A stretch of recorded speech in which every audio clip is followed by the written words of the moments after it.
Don't forget to like, follow, subscribe, and turn on notifications so that you will receive alerts when there are new episodes. Go get it. That's what I tell them. I've been grinding for so long, I wake up and chase my goals. I go out and I go get it. How to code, that's all I know. I don't succeed, then I don't breathe. Success, what does it mean? If I conquer all my goals, then I'm living out my dream. Dig deep, go out and get it. Success Chronicles. Compete until it's finished. Success Chronicles. Go take care of your business. Success Chronicles. It's deeper than just winning. Success. Hey, what's up, everybody? We are here with Coach Chad Johnson, man. Great guy, doing some awesome things at Rice University. And first off, I want to say thanks so much for taking the time to hang out with me, man, and have me up here chopping it up with you guys. But then thanks so much for, man, who you are, man, and how you do what you do. I appreciate that. I appreciate you. You know, you and I have had a relationship for a number of years now, and so it's always good to be able to sit down and chat with you and catch up or run into, you know, outside of Houston, like THSCA and things like that. And, you know, always very appreciative of you and your support of myself and a lot of other coaches. Yes, sir. Got to do that, man. I know the life, and so I know the efforts and sacrifices that you guys make, and man, it's my honor. Yeah, it's my honor to be able to do that. So, just want to talk today. Just hit on like your journey. So I know you've been a highly successful high school coach here in the state of Texas. Done some pretty cool things. Coached some dudes. Been blessed. Been very blessed. You know, quick journey. I was a high school coach here in the city of Houston for 24 years. Multiple places, but primarily I would say, I spent 12 years at Spring High School on the north side of Houston, spent a few years at Willis High School.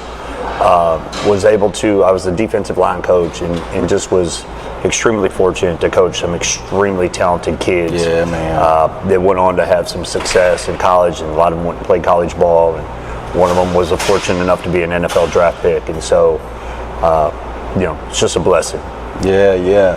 So you're currently here at Rice. Yes, sir. Before Rice, you were at UTEP, and then before that, you were a high school coach.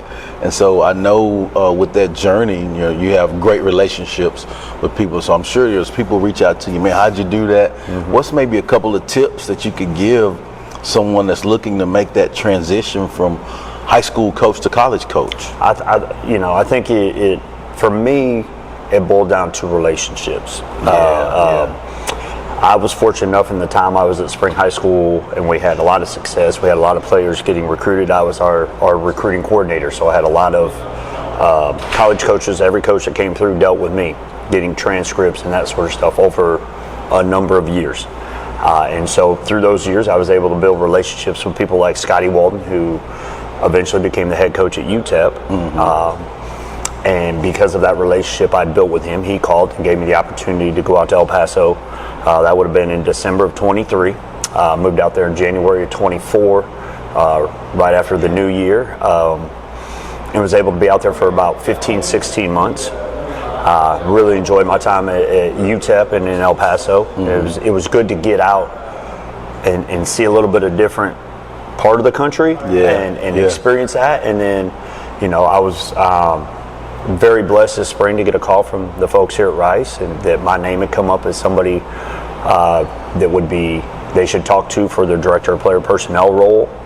And so when I interviewed and then was offered the opportunity to come back to Houston, for me, this is home.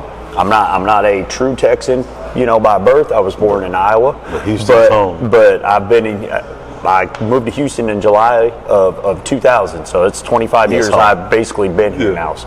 So having the opportunity to come back home, I was too good to pass up. Yeah, that's good.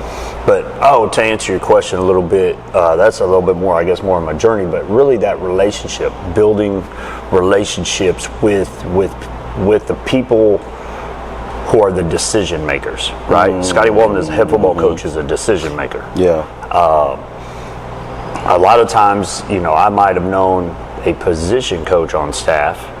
Theron H. comes to mind as a very good friend of mine that's at Oklahoma State now. He was a position coach at a few different places that, they might have an opening, but he wasn't the decision maker. So he could give my name To and the refer to decision me maker, to the people who were making Yeah. decisions. But ultimately, I think if you can build that relationship with people that are in power and are truly making the decision, that's what will help you make that move.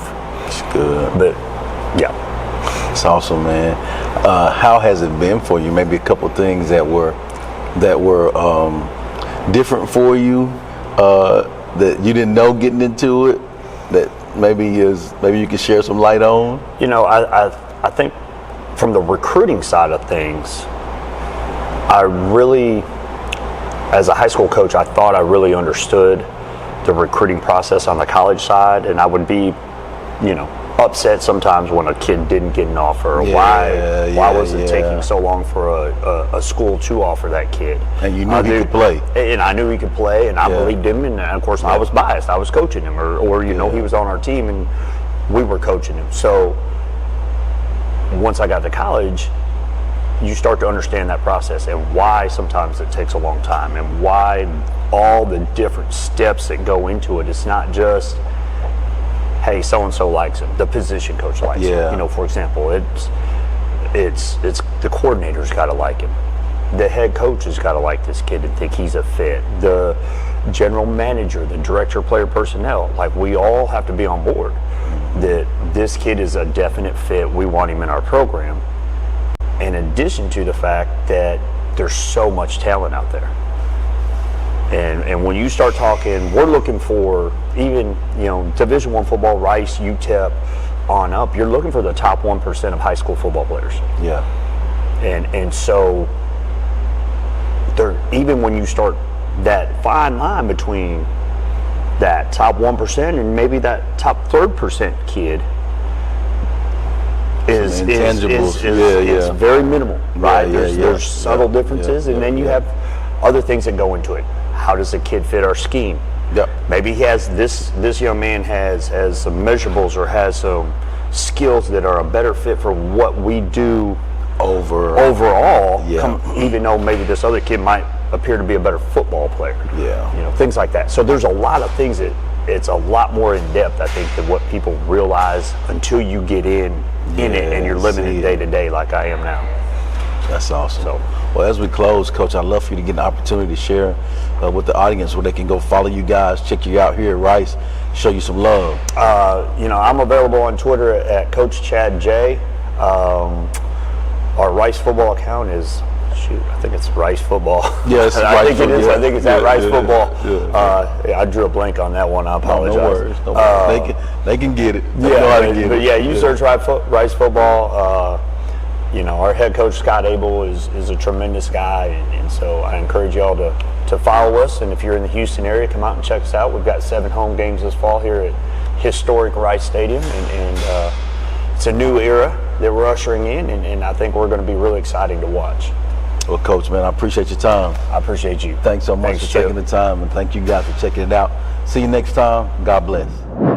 Go get it.